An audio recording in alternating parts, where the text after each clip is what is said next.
Assalamualaikum warahmatullahi wabarakatuh. Perkenalkan, nama saya Rizky Yoga Subekti dengan NPM 19063017772, di mana tergabung pada kelas metode numerik teknik perkapalan dan KKI. Today, I will presentation about exercise of muhasabah from Mr. Dai. Hello, Mr. Dai, and hello, friends. This is my presentation.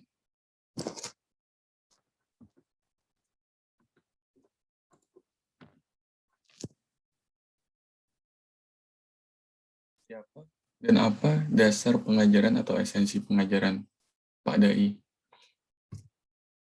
Nah,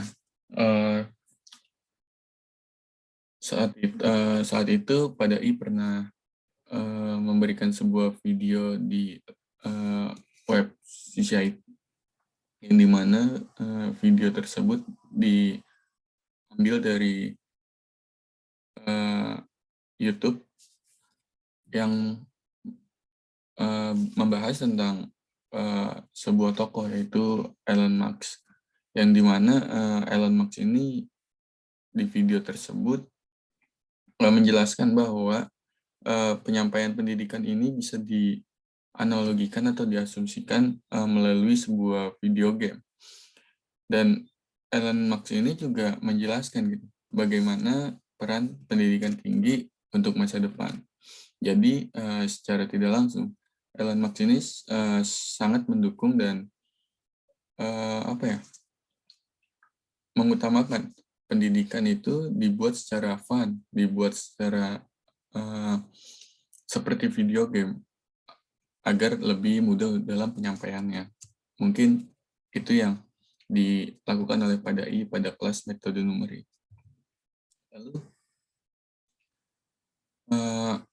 inti ajaran yang saya dapat pada pelajaran metode numerik adalah saya selalu membaca ulang gitu yang telah dikatakan, dan saya juga mencoba menyimpulkan gitu apa yang telah diajarkan sama Pak Dai di hari H setelah kelas metode numerik. Dan pada saat itu Pak Dai menyampaikan yang namanya first principle dan consciousness dalam kelasnya. Nah, lalu apa sih sebenarnya first principle itu? First principle itu adalah proposisi atau sebuah asumsi dasar yang tidak dapat dikurangi dari proposisi, dan asumsi yang lainnya. Intinya sih simpelnya untuk memecahkan masalah yang rumit menjadi sebuah elemen dasar dan kemudian merakitnya kembali. Lalu three fundamental step atau sebuah tiga langkah gitu. Satu dari tiga langkah itu yang pertama adalah identifikasi asumsi Anda saat ini. Jadi kita harus mengidentifikasi dulu nih apa yang sedang kita pikirkan. Yang kedua, memecahkan masalah menjadi prinsip dasar fundamental. Dari identifikasi kita lalu memecahkan masalahnya untuk menjadi sebuah prinsip dasar. Lalu yang terakhir adalah membuat solusi untuk Anda, untuk kita dari awal. Jadi kita yang mengidentifikasi, kita yang memecahkan, dan kita yang memberikan solusi. Lalu kita mengimplementasikannya, menerapkannya. Itu kasus-kasus yang diberikan seperti tugas akhir yang ada di video selanjutnya. Itu seringkali kita membutuhkan waktu yang banyak lah untuk memahami apa yang dianalisis dan juga waktu untuk mengerjakannya. Jika kita menggunakan first principle dengan melakukan pemecahan sebuah kasus, kita akan mendapatkan prinsip dasar tersebut yang akhirnya kita bisa memulai mengerjakan prinsip dasar untuk mendapatkan sebuah solusinya. Lanjut. Nah, pada ini juga mengajarkan consciousness, yang dimana consciousness ini atau kesadaran ini terbagi menjadi dua cabang dengan satu pusat, di mana pusatnya adalah Tuhan, di mana kita dari Tuhan itu mendapat kesadaran, yang dimana kita memperoleh pengetahuan, kekuatan, dan inspirasi. Semuanya itu berasal dari Tuhan. Lalu turun ke kesadaran atau consciousness, yang terjabang menjadi jantung atau hati, dan juga pikiran. Yang dimana hati kita itu digunakan untuk memahami dan untuk melakukan pekerjaan, dalam melakukan sebuah pekerjaan. Jadi, saat kita mempelajari sesuatu, belajar metode numerik, belajar atau melakukan pekerjaan lain, tapi kita tidak menggunakan hati, maka akan sulit gitu untuk menerima atau menjalankan kegiatan tersebut. Lalu ada pikiran, yang dimana kita bisa mengerti akan ucapan dan juga kita bisa berkomunikasi. Karena jika hati tanpa pikiran, itu kita akan ego. Sedangkan kalau kita pikiran tanpa hati, maka kita akan sombong, seperti itu. Lalu jelaskan consciousness menurut Anda dan menurut Pak Dai. Nah, kesadaran atau consciousness menurut saya, yaitu kita harus sadar sepenuhnya dalam hal apapun yang kita lakukan dan yang akan kita lakukan pastinya, bahwa kita harus bertanggung jawab untuk hal yang kita lakukan dan yang akan kita lakukan. Hal itu bisa menjadi sebuah tindakan serius dalam melakukan sesuatu dan sebagainya. Kenapa seperti itu? Karena kesadaran ini sangatlah penting gitu.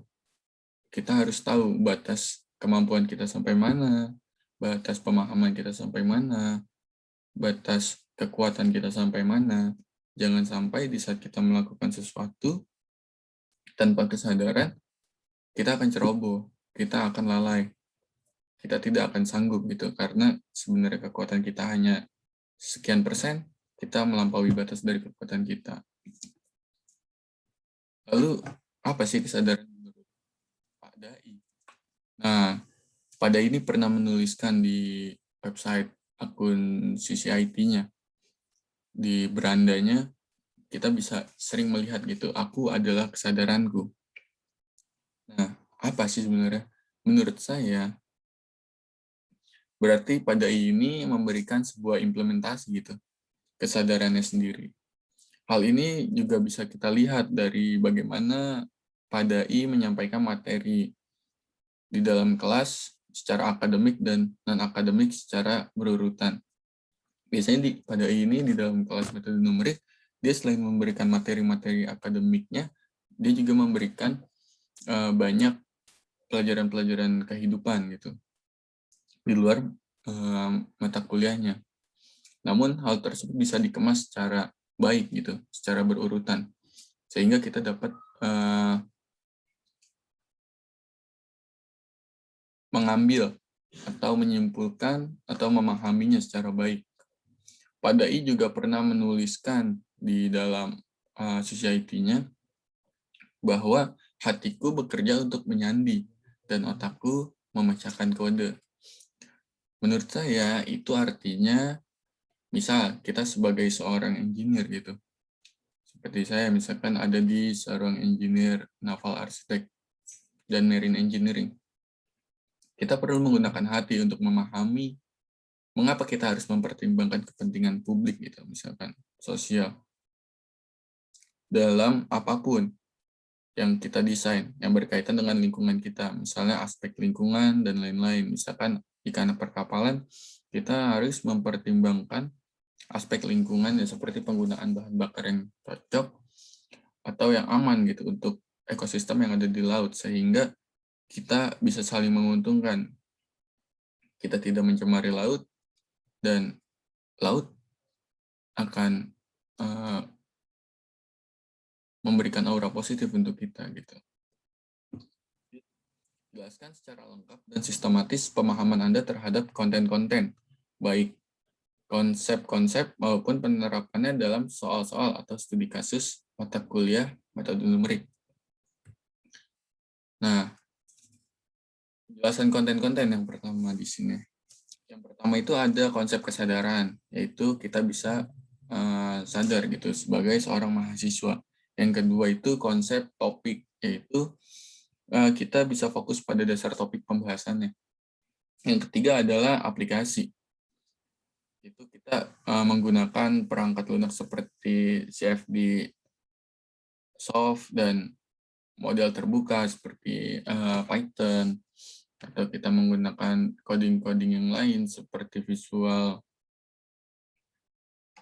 Studio, C++, lalu CFD software yang Autodesk, seperti itu. Yang keempat itu melalui soal-soal penyelesaian kasus-kasus sesuai topik yang dipelajari. Jadi kita harus harus selalu berlatih soal gitu untuk lebih memahami terkait konten-konten yang sudah diberikan oleh PADAI dalam kelasnya. Selalu mengulik, selalu berdiskusi dengan teman-teman kelompok, teman-teman kelas, atau teman-teman bermain kita gitu.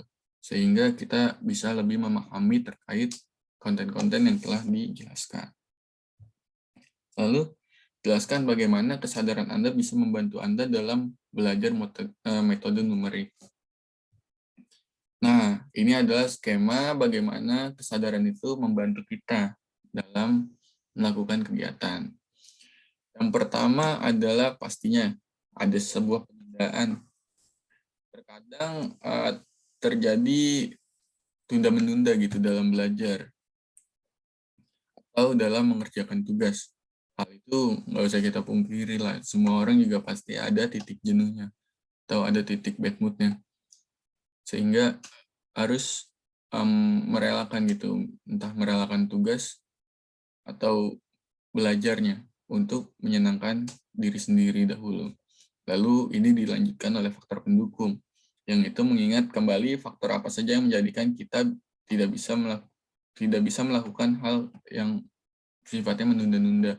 Ini kita faktor pendukung ini adalah yang tadi saya bilang, kita saat kita bad mood, kita misalkan butuh faktor pendukung seperti main, ya sudah kita main dulu. Lalu nantinya akan ke fase yang namanya segar atau fresh gitu, pikiran kita fresh. Biasanya membuat kita lebih santai gitu. Jadi siap kerja kembali. Nah, di saat kita udah fresh, setelah puas bermain, dengan melupakan tugas-tugas itu, tapi di tujuan akhir kita harus fokus kembali gitu. Dengan tugas-tugas. Misalkan kita ada tugas besar gitu, tapi kita sedang bad mood, ya kita main dulu. Namun di saat berapa hari ingin deadline, ya kita wajib kerjakan, karena itu adalah kewajiban kita sebagai mahasiswa kelas metode numerik gitu. Lanjut, lakukan muhasabah dan jelaskan. Sebut dan jelaskan apresiasi nilai yang Anda, penilai saya, yang layak Anda terima, melihat atau merujuk pada muhasabah yang Anda jelaskan tadi. Nah, muhasabah di sini saya melakukan yang pertama itu ada niat. Mengapa yang pertama itu niat? Karena menurut saya, jika seseorang melakukan tugas-tugas pekerjaan atau hal apapun tanpa dimulai dengan niat, maka hal tersebut terasa sia-sia atau hal tersebut terasa tidak afdol dan tidak semangat gitu menjalankannya. Karena apapun di dalam Islam gitu, terutama di dalam Islam, semua agama juga pastinya apapun yang akan kita lakukan itu berawal semua dari niat atau dari doa. Seperti sholat misalkan, kita harus niat dulu karena itu adalah rukunnya gitu. Yang kedua, kenapa rasa ingin tahu? Rasa ingin tahu di sini adalah rasa ingin tahu terhadap hal-hal baru yang pastinya positif.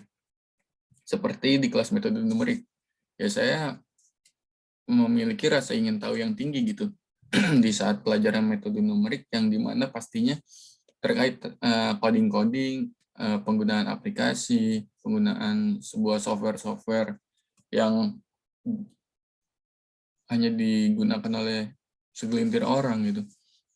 Saya ini mempunyai rasa ingin tahu. Saya mengulik, saya belajar bareng sama teman-teman saya terkait menganalisis sebuah kasus, sebuah